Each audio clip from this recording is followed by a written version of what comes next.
আসসালামু আলাইকুম, শুভ সকাল। কেমন আছেন আপনারা সবাই? আশা করি আল্লাহর রহমতে সবাই সুস্থ ও সুন্দর আছেন।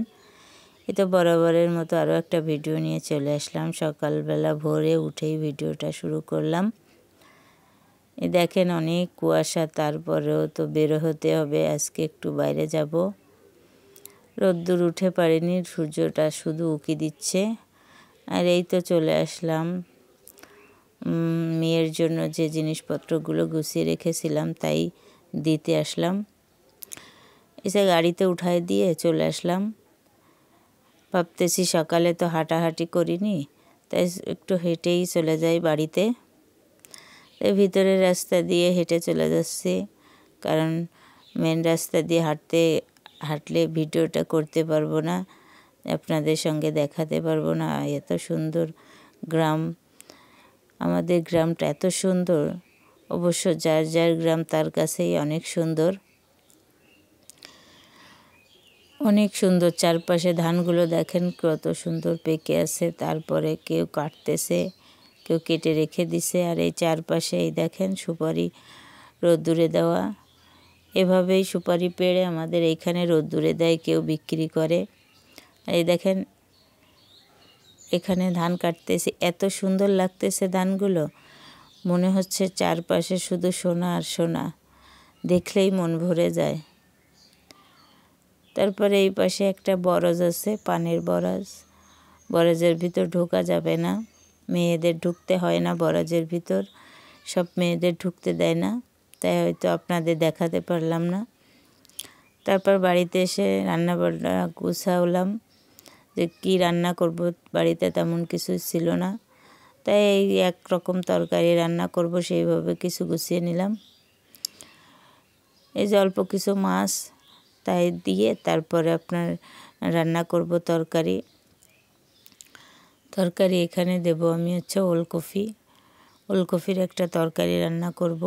শীতের তরকারি নতুন নতুন থাকতে একটু ভালো লাগে, তারপরে তো একদমই ভালো লাগে না। আর আমরা তো অনেক আগে থেকেই খাওয়া দাওয়া করতেছি, কারণ আপনাদের ভাইয়ার কিন্তু দোকান আছে, সেই দোকান থেকেই তরকারি আনে। প্রত্যেকটা তরকারি অনেক আগে থেকে আমাদের খাওয়া হয়ে যায়। সব কিছুই নতুন কোনো তরকারি উঠলেই আগে থেকে খাওয়া হয়ে যায়। এই যে প্রথমে আমি মশলাটা কষিয়ে নিয়েছি, এখানে জিরা, রসুন, পেঁয়াজ সব কিছু বেটে দিয়েছি। বেটে তারপরে দিয়ে দিলাম ফুলকপিটাকে ভালোভাবে কষিয়ে নেব। কষিয়ে নিয়ে তারপরে একটু সিম দিয়ে দিলাম। অল্প অল্প সব কিছুই দেবো, অল্প অল্প করে সব কিছুই ছিল। তাই একটা তরকারি রান্না করব, বেশি কিছু রান্না করব না। ওই যে বললাম তেমন কিছু নেই বাসায়।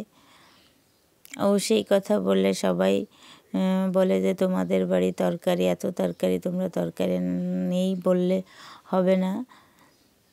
তাই এই তো রান্না করতেছি, কি আর করা। দুইজন মানুষ যেমনটাই লাগে তেমনটাই আনি। অনেকটা তরকারি আনলে নষ্ট হয়ে যায়, তরকারিতে অনেক দাম অবশ্য। সেই হিসেব করেই তো আমাদের চলতে হবে, তাই না? এই তো এখানে বড়ি দিয়ে দিছি, তারপরে দিয়ে দিলাম মাছ। শীতের বড়িটা কে কে এখনও খাইছেন বলবেন, অবশ্যই কমেন্ট করে বলবেন। শীতের সময় এই বড়ি খেতে অনেক ভালো লাগে, তরকারিতে বড়ি দিয়ে খেলে অনেক ভালো লাগে। তো এটাও আমাদের দোকানের বিক্রি করা বড়ি, তাই এনে আমরা বাড়িতে আগে খাবো, তারপরে বিক্রি করব। সেইভাবে আমরা যদি ভালো হয় আমাদের কাছে তাহলে রাখবো, যে আমাদের বড়ি বানিয়ে দিয়ে যায় দোকানে, সেটা বিক্রি করার জন্য, তাই তার কাছ থেকে রাখবো। আর এখানে দেখেছেন আমার রসুন, অনেকগুলো রসুন এনেছে দোকান থেকে। ওইগুলো নষ্ট হয়ে গেছে, তাই নষ্টগুলো বেছে কোয়াগুলো বের করতে হবে। তাই কোয়াগুলো বের করে আমি রাখবো। ওইগুলো আবার আপনাদের ভাইয়া বাজারে নিয়ে যাবে, নিয়ে বিক্রি করার জন্য।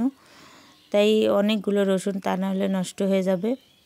আর এখানে দেখেন সুপারি পাড়তেছে, দুপুরে এসেই সে সুপারি পাড়ার জন্য অনেকক্ষণ ধরে বলতেছে, তা আমি তো কাছে আসতে পারিনি, কাছে না আসলে সুপারিগুলো নষ্ট হয়ে যায়, পিছনেরগুলো সাথে থাকে, খুঁটাখুটি করতে হয়, অনেক কিছু ঝামেলাও করতে হয়, নাহলে বাচ্চা কাছে এসে নিয়ে যায়।